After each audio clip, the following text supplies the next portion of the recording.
Eu não vou me alongar muito nessa palavra.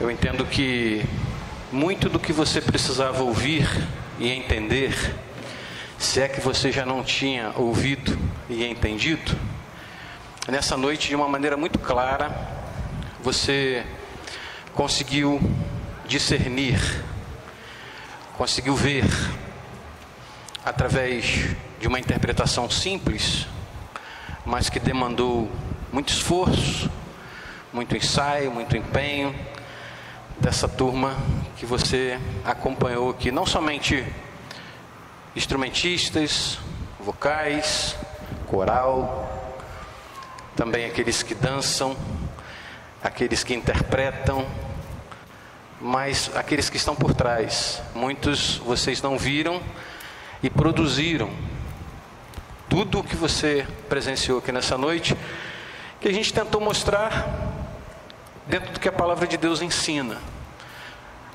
tentando contextualizar, trazendo a nossa realidade diária, aquilo que para nós é muito importante que você compreenda. Nosso objetivo não é que você, nessa noite, fique somente alegre. Nosso objetivo não é que nessa noite você se sinta contagiado, eufórico, sensibilizado. Não. Nosso objetivo é como você vai sair daqui e como você vai viver amanhã. Porque é a partir desse momento que a sua vida começa a ter as correntes arrebentadas, para que você possa viver não somente uma atmosfera de culto, não somente um momento litúrgico de adoração e de igreja, mas a continuidade da sua vida. Eu quero, de uma forma muito objetiva, contar para você uma história. Essa história, eu não posso lhe assegurar que é verídica, conquanto exista uma série de pensamentos, conquanto você tenha correntes que defendam e correntes que neguem, e eu quero considerar então como uma ilustração, para não correr o risco de falar para você algo que não é verídico. Mas é uma ilustração tão interessante, tão marcante, que nos permite refletir, e é onde eu quero concluir essa nossa noite antes de celebrarmos a ceia do Senhor. Dois textos na palavra de Deus servem para essa palavra que eu vou dar a você. A primeira está lá em Jó, capítulo 19, versículo 25. Jó, dizem os estudiosos, viveu aproximadamente 3.000 anos antes de Cristo. Alguns dizem que Jó foi contemporâneo de Noé. E Jó viveu uma experiência que muitos conhecem, uma experiência amarga, de sofrimento, de dor, de perdas. Mas em um dado momento da sua vida, Deus o restaura, reestabelece a sua vida e o honra também de uma forma evidente diante de todas as pessoas que desacreditavam na vida de Jó. Mas um dos textos mais interessantes, e como eu disse para você, foi dito por Jó aproximadamente 3.000 anos antes do nascimento de Jesus. E Jó disse exatamente isso aí: eu sei que o meu Redentor vive. Eu sei que o meu Redentor vive. Você pode falar essa primeira parte do versículo? Eu sei que o meu Redentor vive. Eu sei que o meu Redentor vive. E de uma maneira escatológica, e ele fala, concluindo, e eu sei que no fim ele se levantará. Guarda esse texto, porque eu quero chamar você para um outro versículo. Está no Evangelho de João, capítulo 20, que é o texto que corrobora, que confirma aquilo que nós vivemos aqui, através de toda essa ilustração cantada, representada, dançada, evidenciada de várias formas. Eu queria que vocês lessem esse texto. Leiam, por favor. Simão Pedro, que vinha das redes, chegou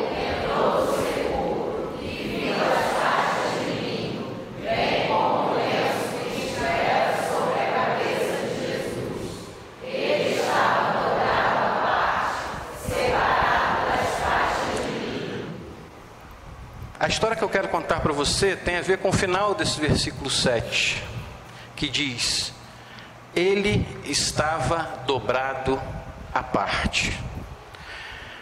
Existia na cultura judaica, e eu repito que isso é uma ilustração que eu estou contando, existia dentro da cultura judaica um comportamento muito interessante no que dizia respeito ao servo e ao seu senhor. Você sabe que naquele tempo existiam escravos e senhores. Aqueles que tinham mais recursos tinham os seus escravos e os seus escravos os serviam. Pois bem, uma realidade que vai chamar a nossa atenção é que quando o senhor ia se alimentar, o escravo preparava toda a mesa, deixava tudo arrumadinho para que o seu senhor viesse, sentasse à mesa e se alimentasse. Enquanto isso acontecia, o servo se escondia em um canto para que não pudesse ser visto nem notado. E aí, quando o senhor terminava de se alimentar, ele fazia um sinal. E esse sinal era o ponto de partida para que o seu escravo, o seu servo, então tomasse a sua posição. E esse sinal se caracterizava da seguinte maneira: após terminar de se alimentar, o senhor pegava um guardanapo, um pano, um lenço, limpava a sua boca, a sua barba, a sua mão. E aí, se ele pegasse esse lenço e fizesse assim sobre a mesa, ele estava dizendo para o servo que acabou. Ele se levantaria, o senhor iria embora, e o servo então entraria, limparia aquilo tudo e estava com aquela parte do serviço resolvida. Mas se o senhor terminasse de comer, se levantasse da mesa e deixasse o mesmo pano que ele limpou a boca e a barba dobrados sobre a mesa, ele estaria dizendo para o seu servo para ele não entrar, porque esse pano dobrado estava afirmando para o servo o seguinte: eu voltarei. Quando você olha para esse texto, volta o texto para mim, por favor. Quando você olha para esse texto, você então se depara com essa verdade. A Bíblia é feita de detalhes pelos quais nós devemos investigar e aplicar em nossa vida também. A seguir, Simão Pedro, que vinha atrás dele, chegou, entrou no sepulcro e viu as faixas de linho, bem como o lenço que estivera sobre a cabeça de Jesus. O que aconteceu com esse lenço que estava sobre a cabeça de Jesus? Isso evidencia o que para mim nessa ilustração? Que ele não acabou. Isso evidencia que ele vai voltar. O que eu quero aplicar na sua vida aqui, na nossa vida, é exatamente essa certeza. Quando ele disse que estava consumado na cruz, a obra redentora, o compromisso de salvar a humanidade, a entrega para que nós pudéssemos ter acesso a Deus, estava completa. Isso estava realizado. Mas ele ascendeu aos céus e antes de fazer isso, ele disse que estaria conosco até a consumação dos séculos e que voltaria para pegar o seu povo e levar com ele para a eternidade. O que eu quero que você considere aqui, meu querido, nessa noite, é que o guardanapo, o pano, o tecido está dobrado. Acredite você ou não, Jesus Cristo vai voltar. E você precisa estar preparado para isso. Estar preparado para isso, como eu preguei semana passada, não é fazer parte de uma igreja. Isso é consequência de você crer no Evangelho, na cruz do Calvário, no túmulo vazio e na promessa dada por Jesus, de que Ele voltará. Entenda isso, compreenda essa verdade, busque a Deus em oração, arrependa-se dos seus pecados, creia em Jesus, porque você pode acreditar que a sua vida hoje está um mar de rosas, tudo está muito bom, de que você não precisa de Jesus. Você pode acreditar nisso porque as coisas estão sob o seu controle. E preste atenção, porque eu não estou falando para você que você precisa vir para essa igreja, você precisa ser batista. Eu estou falando para você que você precisa crer no Evangelho. Creia no Evangelho. Creia no que Jesus fez. Prepare o seu coração. Se submeta a Jesus Cristo, porque Ele vai voltar. E como Ele vai encontrar a sua vida? Como Ele vai ver você? Como Ele vai enxergar a sua vida? Que destino Ele dará a você? Eu queria que você refletisse nisso de uma forma muito pessoal, muito particular. Por isso eu queria que você fechasse os seus olhos. Preste atenção que eu vou fazer. Não vou falar para você vir aqui na frente, não vou fazer nenhum apelo, não. Eu só queria que você orasse. Ore aí onde você está. Talvez da forma como você nunca fez. Mas ore, fale com Deus. Diga para Ele que quando Ele voltar, você quer se encontrar com Ele e subir com Ele para a glória. Diga isso para Ele.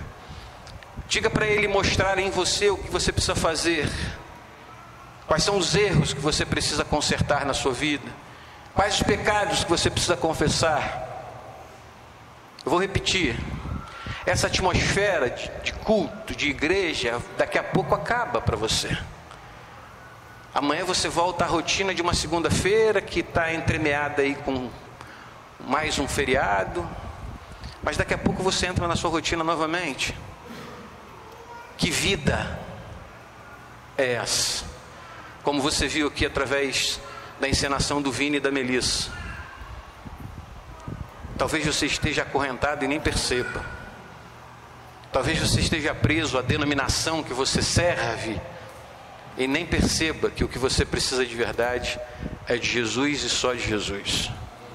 O resto é consequência da sua relação com Ele. Ore a Deus. Você e Ele. Vou te dar esse tempinho, depois nós vamos orar juntos.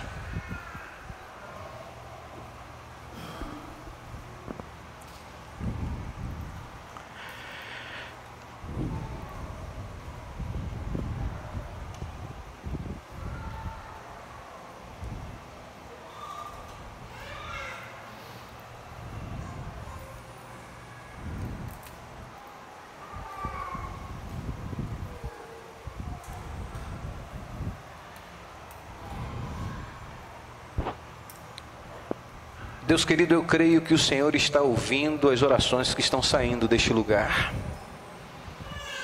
Eu creio que o Senhor contempla a sinceridade dos corações que estão diante do Senhor.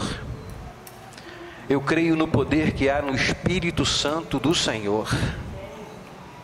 Por isso, nesta hora, renovados com a certeza da sua palavra, de que o Senhor há de voltar, nós celebramos a sua ressurreição e te pedimos que essa experiência apresentada, representada, lida e aplicada nesta noite em nossos corações, seja uma experiência transformadora na vida daqueles que precisam de um encontro pessoal com Cristo.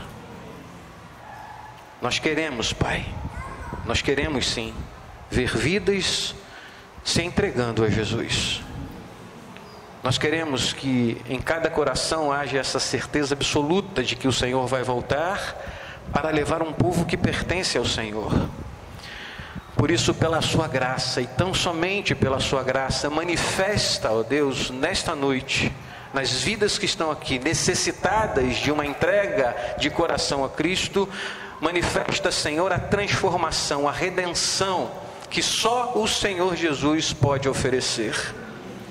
faça a obra que é sua, exclusivamente sua, e que os frutos desta transformação se evidenciem no dia a dia destas pessoas, de forma que elas busquem ao Senhor, compartilhem com os outros aquilo que estão vivendo e estejam desejosas de viver para a glória do seu nome. Nós te agradecemos por tudo o que vivemos aqui nesta noite e te pedimos em nome de Jesus, continue falando ao nosso coração neste momento de comunhão, neste momento de memorial, neste momento de celebração, de ordenança estabelecida sobre a vida da sua igreja, para que também neste momento as nossas vidas exaltem o seu nome e honrem ao Senhor.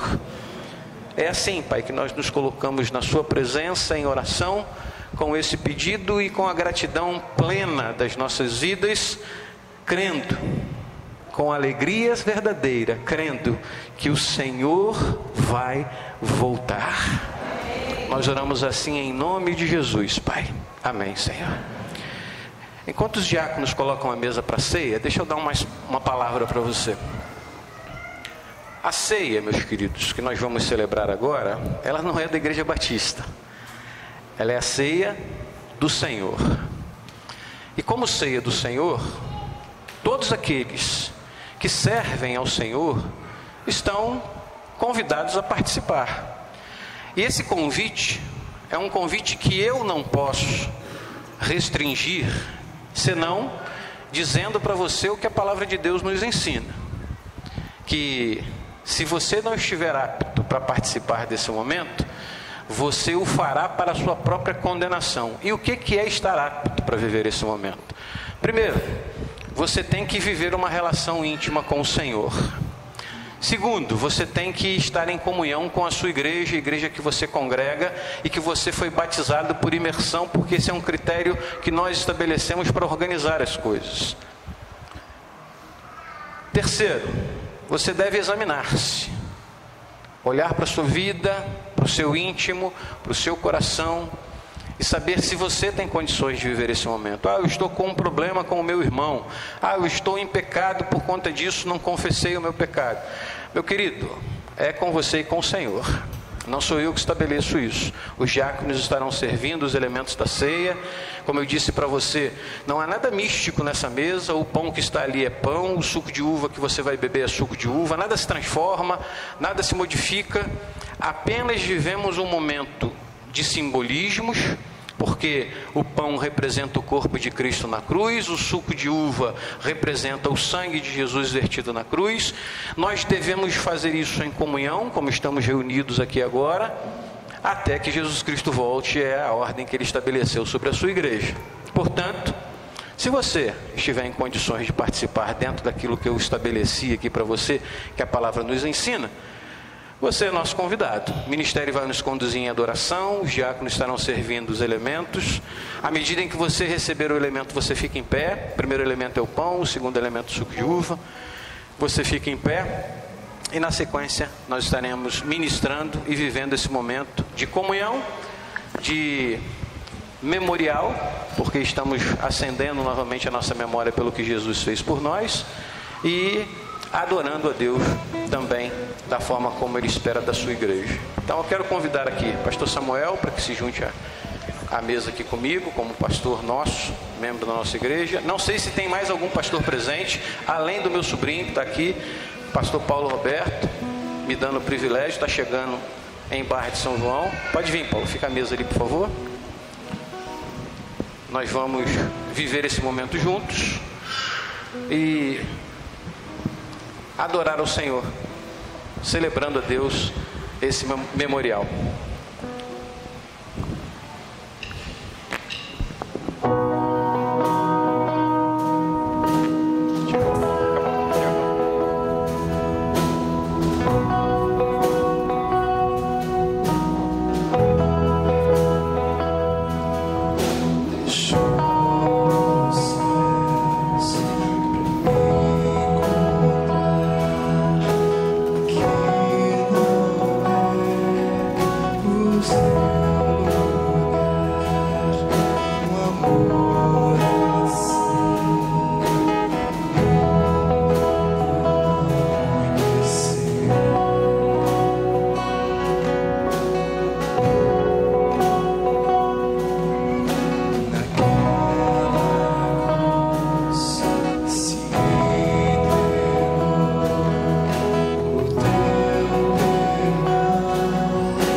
Boa noite a todos, irmãos.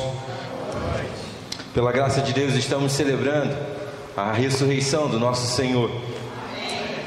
E a palavra de Deus diz em 1 Coríntios, capítulo 11, versículos 23 e 24, a respeito desse memorial que estamos lembrando nessa noite. Depois que Cristo Jesus morreu na cruz, venceu a morte e nos libertou dos nossos pecados, a igreja continuou fazendo isso. E a prova disso nós vemos em 1 Coríntios, capítulo 11, versículos 23 e 24, quando Paulo chama a atenção da igreja para fazer e continuar fazendo isso até que Cristo Jesus retorne. E a palavra de Deus diz assim: pois recebi do Senhor o que também lhes entreguei, que o Senhor Jesus, na noite em que foi traído, tomou do pão e, tendo dado graças, partiu e disse: isto é o meu corpo, que é dado em favor de vocês. Façam isso em memória de mim. Meus irmãos, de maneira semelhante, nós estamos relembrando aqui e celebrando como igreja a vitória de Cristo Jesus, aquilo que Ele fez por nós na cruz. É motivo de alegria, é motivo de louvor e gratidão ao nosso Senhor que morreu por nós. Só uma pergunta: ficou alguém que iria participar desse momento e não recebeu? Ali, por favor, Rodrigo, por gentileza. Depois o pastor Paulo continua em oração.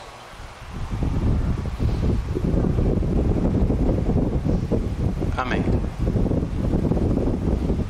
Obrigado, Rodrigo. Então, tendo a certeza disso, meus irmãos, vamos orar e agradecer a obra redentora de Cristo Jesus na cruz. Senhor Deus, nosso Pai, muito obrigado, Senhor, por mais uma vez podermos nos lembrar e como igreja celebrar a Tua morte, mas também, acima de tudo, a Sua ressurreição. Amém. Cristo Jesus foi dado em nosso favor, como Paulo bem lembra aqui, para que a gente pudesse celebrar, se alegrar como igreja, tendo a certeza de uma esperança viva que está contida em Cristo Jesus. Amém. O corpo dele foi moído, Pai. O corpo dele foi pregado naquela cruz. Mas graças a Ti, Pai, porque Ele era Teu Filho, o próprio Deus, Ele ressuscitou dos mortos, trazendo e dando vida a todos nós. Nós celebramos, Pai, com gratidão pelo corpo de Cristo Jesus, aqui representado por este pão, mas uma lembrança viva em nossas cabeças, em nossa memória e em nosso coração, de que Ele vive. E nós somos gratos pelo Seu sacrifício naquela cruz. Muito obrigado por tudo. Nós oramos assim, agradecidos, em nome de Jesus. Amém. Amém. Todos.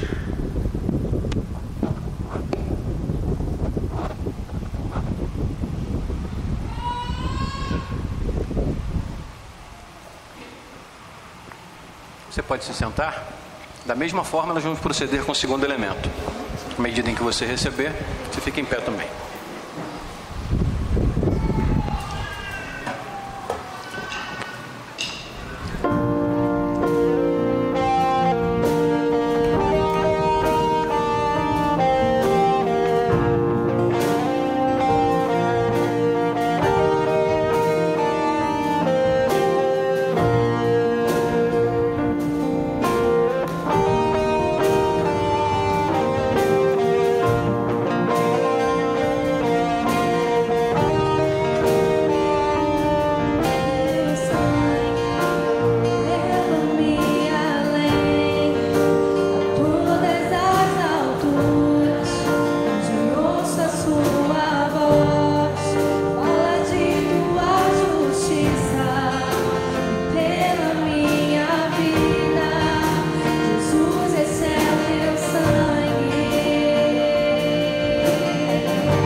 Aleluia, glória a Deus. A nossa igreja tem uma particularidade e fomos copiados por outras igrejas, de nesse momento fazer a troca do cálice com aquela pessoa que você desejar. Vamos dedicar alguns minutos para a troca do cálice.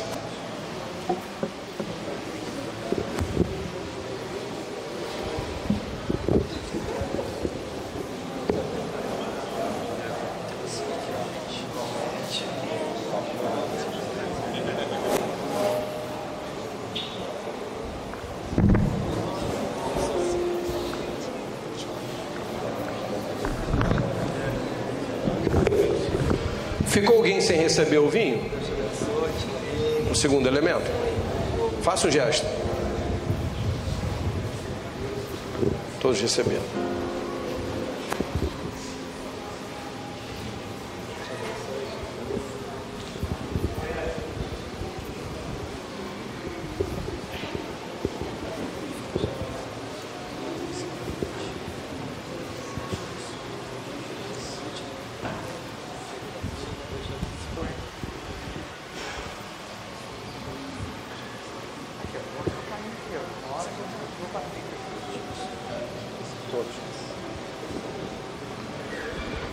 Dando continuidade, 1 Coríntios capítulo 11, a partir do versículo 25, diz assim: semelhantemente também depois de cear, tomou o cálice dizendo: este cálice é o novo testamento no meu sangue.